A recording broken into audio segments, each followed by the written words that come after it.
Firstly, a big thank you to Mr. Drew Hall for doing yoga poses with you when I was away sick. Those poses were actually labelled wrongly. They were labelled as poses, yoga poses for kicks, when they were actually yoga poses for strikes and blocks. So those 5 poses that he did in that series, I think it was a couple of weeks ago, go back and have a look. It's worthwhile to go back and have a look at some of the previous programs. Those exercises, the yoga exercises he does in those, are relevant to today. And I think he'll come back for us and do some more of the more tricky poses for us later on in further series. So we're going to look at following on from 2 things. Following on from when I talked about the warm-up and how my upper back's not working properly. So I can't get my arms, remember, I'll just go over it. I couldn't get my arms back behind my ears without sticking my ribcage forward. And if I bring my ribcage forward, my arms went back. Do you remember? And one of the things that's very important is that alignment right through the body so that the transfer of power comes from the lower body and up through. And as you're working, if you don't keep your alignment yourself, you're likely to get knocked off balance, as well as so it's very important in making your strikes count, but also in keeping yourself safer to defend yourself. And so I said I would bring back an exercise to show you how you could work on that bit if that's happening to you too. And one of the things we did was put a belt around our arms, so we're going to do that again. But we're going to start off with Ardha Mukha Svanasana, which you might have done already. I can't remember if we've done it already together. But if you do yoga, you'll probably know that one. And that's this one where we start off on all fours and then we come onto the flats of our feet and the palms of our hands, and then we push the body weight back and lift the hips so that we're extending the back. What can you see? Can you see that my head is in front of my arms? So this might look a good posture, and remember, you keep working in the posture. Don't just, you'll see me keep moving because you repose, pose and repose. And so it might look at first sight good because my heels are down, the elbows are facing, etc., etc. But look at that headline. So that's what I want to work on. I'm going to do that by using, I would normally use a wall, but because I can't video against the wall, and you might not have a piece of free wall, if you can put something in at the bottom of the sofa, if you've got a gap under your sofa like I have, you want to put your hands against there. So what am I doing? I'm doing this, and the brick is going across here. So watch the difference now. Here we are, and now because I've got something to push against, hopefully my head now is behind my arms, and you can see that it's the upper back. So the lumbar was always working, wasn't it? Now the cervical spine's working, so my head is free.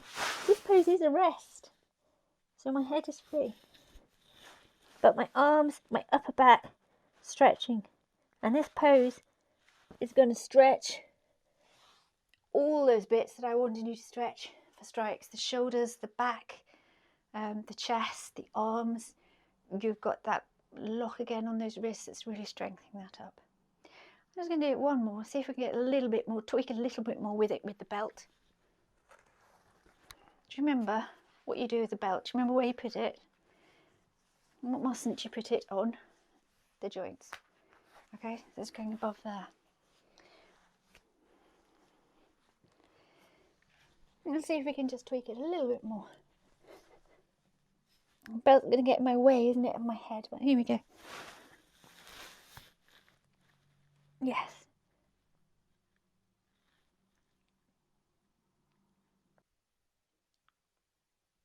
So that was Ardha Mukha Svanasana, dog with the head down.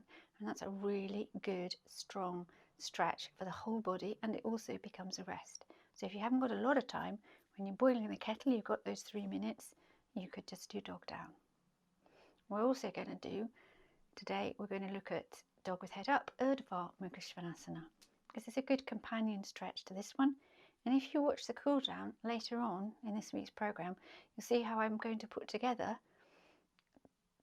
dog with head down, dog with the head up, and the plough to make a resting and dynamic cool down. So dog with the head up.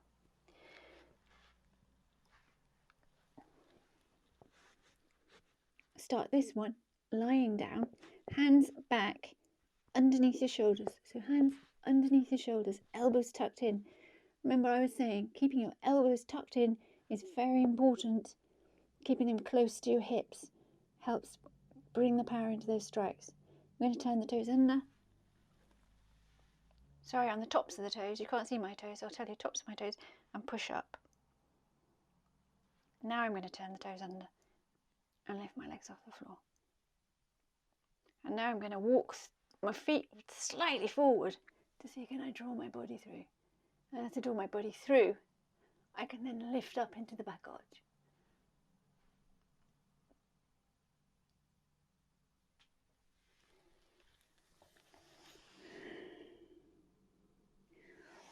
It's not one I can do very well with heart disease, so I might ask Mr. Drew Hall to do that again for you, and you'll be able to see the power that's in that stretch.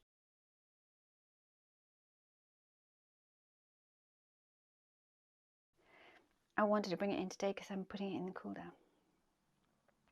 Another one I might ask Mr. Drew Hall to revisit for you, but I'll show it to you now, is a variation of the plank. The plank done as a yoga asana is done slightly differently to the way that you'll see the plank done in other exercises. And why I think that's really good when bringing it in here is because it brings the elbows in, teaches you to bring your elbows in, and teaches you to keep your elbows near your hips. Because it's that way that keeps the body, that's what keeps the body up in plank this way. And again, that's something that's very important for the power in strikes. So do you remember the plank? It's this one. I'm going to give it a go, but obviously I haven't got a lot of power. This is just to show you what it is, to remind you what it is. So Mr. Drew Hall did two with you, didn't he? He did the straight arm plank, which is hands in a press up position. Basically, it's like a press up position, isn't it? And then he did the coming down with the elbows down. I'm going to turn slightly because I want you to see the body straight. But I still feel in this position that my head is quite a bit higher than the rest of my body. And what I really want, I'm going to come out of that because I can't talk to you and do that. But what I really want is the alignment. I'm thinking that the ears are coming out of a line there, the head's coming out of a line. And you know, very often when we're thinking self-defense wise, how important is it to keep the head in a line? Well, it's very important because the head, if that goes out of line, you can actually, it's a really good defense, isn't it? To take somebody's head out of line. And so I really want to bring the ears in line with the spine and the rest of the spine and get the head down, which is why I want to move away from that. So we're going to tuck our hands in under our shoulders as we did in Urdhva Mukha Svanasana. That's the position we're going to go in. The hands are going to be underneath our shoulders. And we're going to bend the elbows and we're going to tuck them tightly into the body here. And we're going to keep them moving in the direction towards the hips, that way. If I do that, see that's tucked in, see that's pulled down, tucked in, pulled down. That's the key in this way of doing the plank. And then we're going to lift off. I'm going to try, see what my heart will let me do today. But I'm going to try and lift just, what we're aiming for is 3 inches off the floor. And what we're aiming for is complete alignment with the ears in line with the tailbone. Let's see, we'll give it a go. And I'll ask Mr. Drew Hall if he might just, he's terribly busy like everybody, but I'll see if we can squeeze one in for us. Start down here, as in Urdhva Mukha Svanasana. I'm not sure if you can see my head.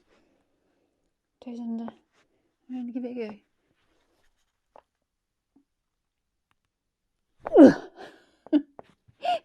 Did you see it? I don't know if you saw it.